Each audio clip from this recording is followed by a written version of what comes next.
shone dimly through a dense veil of mist, casting a silver glow over the black hollow swamp. The air was thick with fog, and a foul, ancient scent clung to the leather armor of Mira Vale, a seasoned witch hunter. Her senses were sharp as ever, but this place unsettled to her. It felt like the swamp itself was breathing, watching her every move. Mira paused, her silver-tipped crossbow gripped tightly in her hands. The whispers of the swamp seemed to come alive, voices blending with the rustling leaves. Just as she took another step, she noticed an outline of a sigil etched in stone, a cursed rune glowing with sickly green light, an ancient warning etched by forgotten hands. "Who dares tread upon my domain?" The voice was cold, each word dripping with malice. It seemed to come from the mist itself. Emerging from the shadows, a figure took shape, a specter draped in tattered robes, its face obscured by a veil of darkness. This was no mere witch. She was the embodiment of a forgotten god, a spirit left behind when her followers vanished centuries ago. Tendrils of necrotic energy coiled around her, weaving illusions of the swamp's lost souls. "You are not the first to try and rid this place of me," the specter hissed. "And you will not be the last." Mira stepped back cautiously, scanning her surroundings. The ground was uneven, full of hidden pitfalls and roots waiting to trip her. She knew this place was dangerous, and now she understood why. This wasn't just a haunted swamp. It was a trap, a hunting ground for the spirit that ruled here. Mira took a step back, only to feel the ground give way beneath her feet. She looked down, her heart racing as she realized she was sinking in quicksand. The cold, wet earth gripped her boots, pulling her down inch by inch. She cursed under her breath, struggling to free herself. The witch's laughter echoed through the fog, a sound like the crackling of dry leaves. "You think you can escape," the witch taunted, her voice drifting from every direction at once. "This land belongs to me." Mira struggled against the quicksand, her strength waning as the earth pulled her deeper. Just when she thought it was over, a soft, golden light pierced the fog. Her vision slowly became clear as a figure emerged from the mist. It was a wandering spirit, the remnant of an ancient guardian tied to this swamp long before the witch's curse. The spirit's form flickered, a translucent silhouette clad in armor from a forgotten realm. It extended a hand towards Mira, pulling her free with a surprising strength.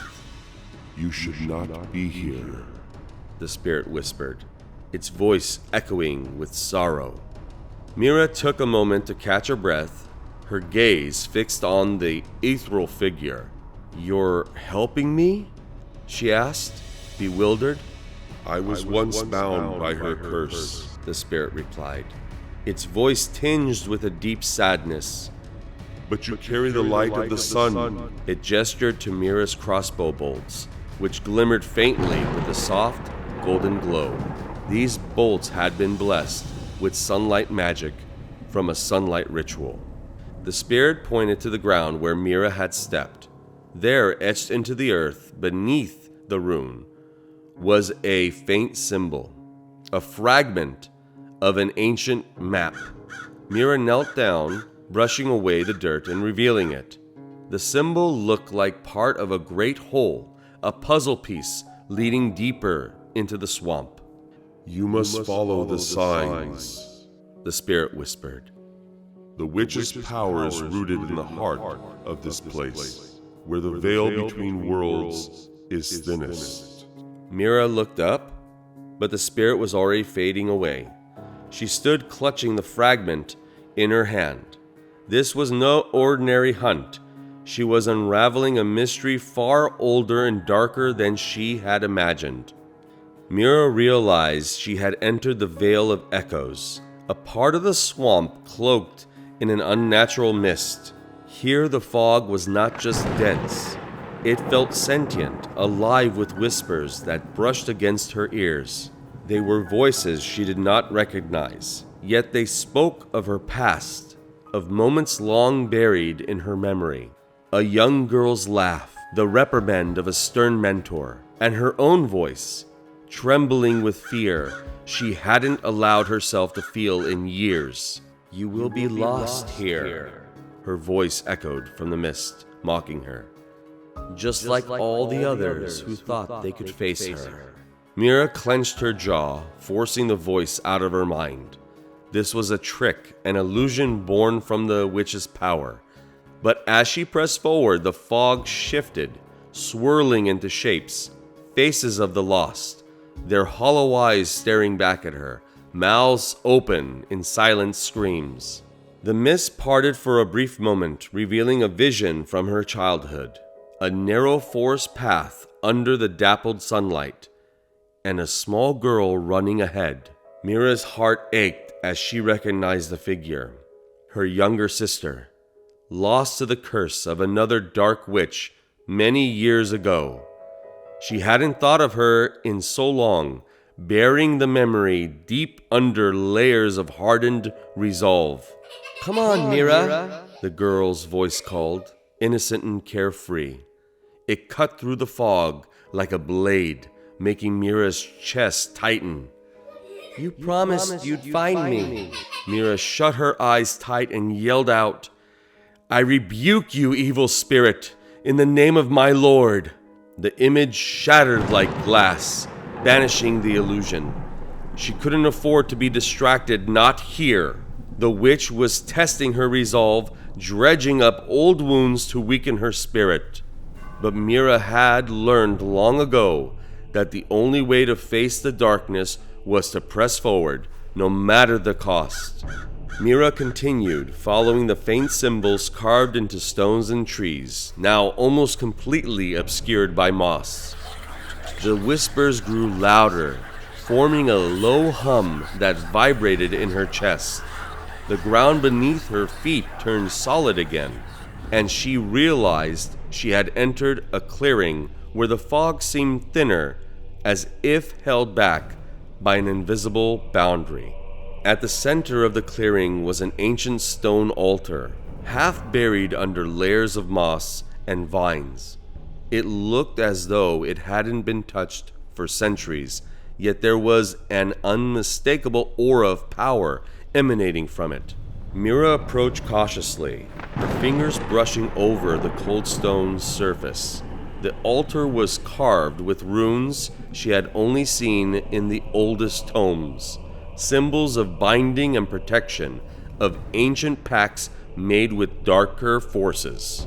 Mira's hand paused over a faint, circular engraving on the altar's surface. She wiped away the moss to reveal a detailed map etched into the stone, a complete layout of the swamp. It was unlike any she had seen before, showing paths that had been lost to time and the markings of ancient boundaries. Her eyes were drawn to a single spot, circled and filled with dark runes, the witch's heart, the source of the curse that tainted the entire swamp. Mira's pulse quickened as she traced the lines with her fingers, realizing this map led directly to the heart of the swamp where the veil between the worlds was thinnest. This is where the witch's power would be strongest, and where the final confrontation would take place. She knew she had to tread carefully now. The air around her buzzed with electric tension, as if the swamp itself was aware of her discovery. The whispers returned, louder and angrier this time, carrying a distinct warning. Turn back. Mira took a step back from the altar, her mind racing. This was what she had been searching for, but finding it only confirmed what she had feared. The witch was not just a spirit tied to this place. She was something far older and more dangerous, an abandoned god who had made the swamp her domain. Mira's resolve hardened. She could feel the anticipation in the air, as if the entire swamp was holding its breath, waiting for what was to come. "This is it," Mira whispered to herself, gripping her crossbow tighter. She could feel the weight of the journey ahead, the pull of something far more sinister lurking just beyond the edge of the clearing. She turned back to the path that led deeper into the heart of the swamp, where the fog was thickest and the air hummed with dark energy. For a moment, she thought she saw a figure standing at the edge of the mist, watching her, a shadow with glowing eyes. But when she blinked, it was gone. "You've guided me this far," she murmured to the spirit that had helped her before. "Now, let's see if this god can bleed." With that, she stepped forward, vanishing into the swirling fog, the mist closing in behind her like a closing of a book, leaving the altar and its secrets hidden once more.